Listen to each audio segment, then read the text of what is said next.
스가랴 2장입니다. 1절부터 13절 전체 나누겠습니다. 내가 또 눈을 들어 본즉 한 사람이 측량줄을 그의 손에 잡았기로 내가 어디로 가느냐 물은즉 그가 내게 대답하되 예루살렘을 측량하여 그 너비와 길이를 보고자 하노라 하고 말할 때에 내게 말하는 천사가 나가고 다른 천사가 나와서 그를 맞으며 이르되 너는 달려가서 그 소년에게 말하여 이르기를 예루살렘은 그 가운데 사람과 가축이 많으므로 성곽 없는 성읍이 될 것이라 하라. 여호와의 말씀에 내가 불로 둘러싼 성곽이 되며 그 가운데에서 영광이 되리라. 오라, 너희는 북방 땅에서 도피할지어다. 여호와의 말씀이니라. 이는 내가 너희를 하늘 사방에 바람같이 흩어지게 하였음이니라. 여호와의 말씀이니라. 바벨론 성에 거주하는 시온아, 이제 너는 피할지니라. 만군의 여호와께서 이같이 말씀하시되 영광을 위하여 나는 나를 너희를 노력한 여러 나라로 보내셨나니 너희를 범하는 자는 그의 눈동자를 범하는 것이라. 내가 손을 그들 위에 움직인즉 그들이 자기를 섬기는 자들에게 노략거리가 되리라 하셨나니 너희가 만군의 여호와께서 나를 보내신 줄 알리라. 여호와의 말씀에 시온에 따라 노래하고 기뻐하라. 이는 내가 와서 내 가운데에 머물 것임이라. 그날에 많은 나라가 여호와께 속하여 내 백성이 될 것이요 나는 내 가운데에 머물리라. 내가 만군의 여호와께서 나를 내게 보내신 줄 알리라. 여호와께서 장차 유다를 거룩한 땅에서 자기 소유를 삼으시고 다시 예루살렘을 택하시리니 모든 육체가 여호와 앞에서 잠잠할 것은 여호와께서 그의 거룩한 처소에서 일어나심이니라 하라 하더라. 스가랴가 본 환상을 저희가 나누었습니다. 구체적으로 측량줄을 잡은 사람에 대한 이야기죠. 스가랴 2장 전체가 그 이야기인데요. 측량줄, 성경에 보면은 선지자들, 예언자들이 본 환상 중에 유명한 줄이 두 개 있습니다. 하나는 다림줄입니다. 다림줄, 아모스 선지자가 본 환상입니다. 근데 다림줄은 어떤 거냐? 줄을 달아다가 수평과 수직을 맞추는 일에 쓰는 것이 바로 다림줄입니다. 그 다림줄을 통해서 하나님께서 판단하신다라는 그런 의미로 환상을 보았고요. 오늘 나오는 측량줄이 두 번째입니다. 말이 어려운데요. 측량줄 그러니까 좀 힘들지만은 오늘날로 이야기하면은 룰러입니다. 룰러. 자를 가지고 측량했다. 왜 측량합니까? 뭔가를 건축하려고 그런 거예요. 뭔가를 건축하려고. 그래서 2절 말씀해 보니까 한 사람이 측량줄을 가지고 재고 있는데 왜 그러느냐? 예루살렘을 측량하여서 너비와 길이를 보고자 하노라.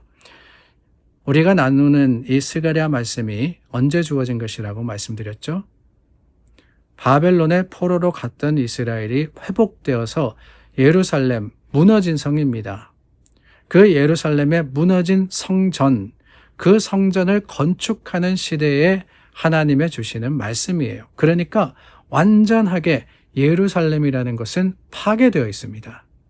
그런데 스가랴가 본 환상 중에 다시 그 예루살렘을 측량한다라고 하는 것은 회복시키시겠다라고 하는 의미를 가지고 있는 거예요. 왜 재느냐? 거기에 새 건물을 짓기 위해서 짓는 거죠. 재는 거죠. 그 잰 걸 가지고 바르게 그리고 또한 아름답게 짓기 위해서 그 목적을 가지고 하는 겁니다. 그런데 여러분 참 재미있는 것은 측량줄을 잡은 사람에 대한 환상을 저희가 스가랴에서 나누었는데 사실 며칠 전에 이 측량줄에 대한 또 다른 말씀을 나눈 거 기억나십니까? 다름이 아니라 요한계시록 21장 말씀을 저희가 나누면서 거룩한 성, 새 예루살렘에 대한 이야기가 나오면서 거기에 그러니까 금으로 만들어진 갈대자를 가지고 예루살렘을 재었던, 측량했던 그 기록이 되어 있습니다. 제가 21장 15절 16절 말씀을 읽겠습니다. 내게 말하는 자가 그 성과 그 문들과 성곽을 측량하려고 금 갈대자를 가졌더라. 그 성은 네모가 반듯하여 길이와 너비가 같은지라. 그 갈대자로 그 성을 측량하니 12,000 스타디온이요 길이와 너비와 높이가 같더라. 자, 예루살렘 성을 똑같이 측량합니다. 근데 요한계시록에 나오는 예루살렘 성은 새 예루살렘입니다. 하나님 나라를 뜻하는 거죠. 하나님께서 거룩하게 지으신 새 나라, 새 하늘과 새 땅이라고 했던 그 예루살렘에 대해서 측량하더라. 그러니까 그 나라를 하나님이 이루실 것이고 하나님이 세우실 것이라는 의미로서의 주어진 말씀이었다면, 오늘 우리가 받은 말씀, 나눈 말씀은 예루살렘을 측량하는데, 이 예루살렘은 직접적으로 무슨 의미를 가지고 있느냐? 포로에서 돌아온, 포로 생활에서 이제는 회복된 그 유대인들이 예루살렘 성을 재건하는 이야기를 담고 있는 겁니다.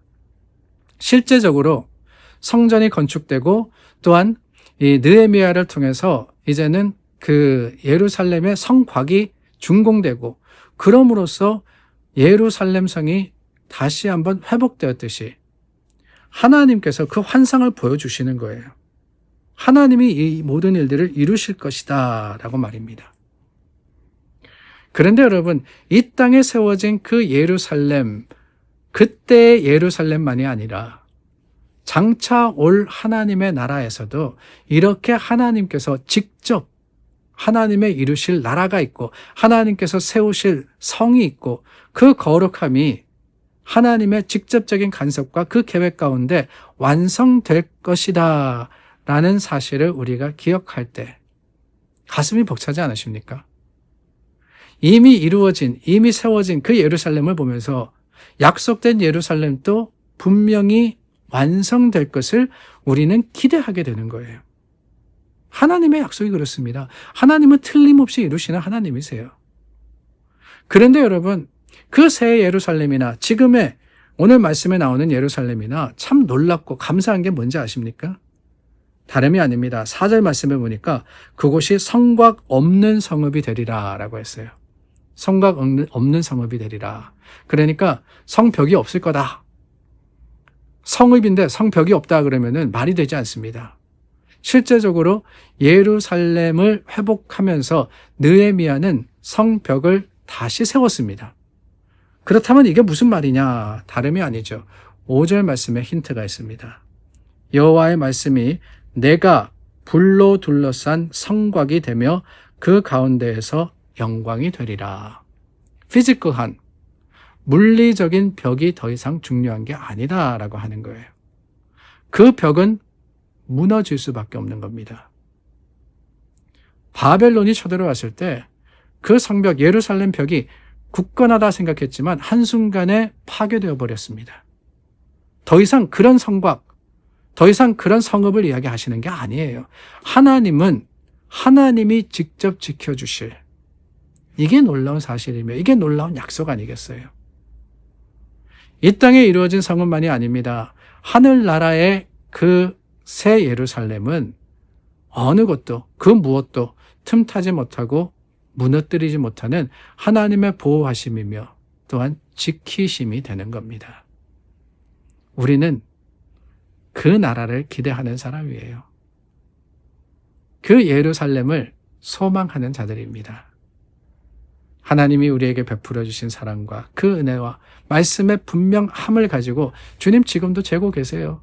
측량줄을 가지고 우리에게 주실 그 새 예루살렘을 만들어 가심을 기억할 때, 오늘 저와 여러분들 이 세상을 살지만 우리의 소망과 우리의 희망이 여기 있는 것이 아니라 영원한 나라에 있을 수 있기를 간절히 바랍니다.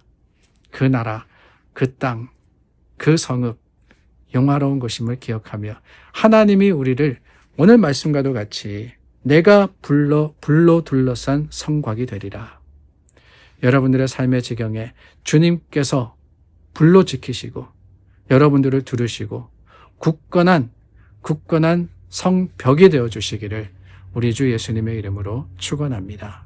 기도하겠습니다. 하나님, 하나님을 기대합니다. 주님을 바랍니다. 주님이 이루시는 그 많은 일들의 아름다운 약속이 우리 믿음의 자랑이 되고 또한 선포가 되게 하여 주시옵소서. 예수님의 이름으로 기도드립니다. 아멘. 다시 한번 감사하며 하나님을 찬양함으로써 오늘을 살아가는 저와 여러분들이 될 수 있기를 바랍니다. 기도하겠습니다.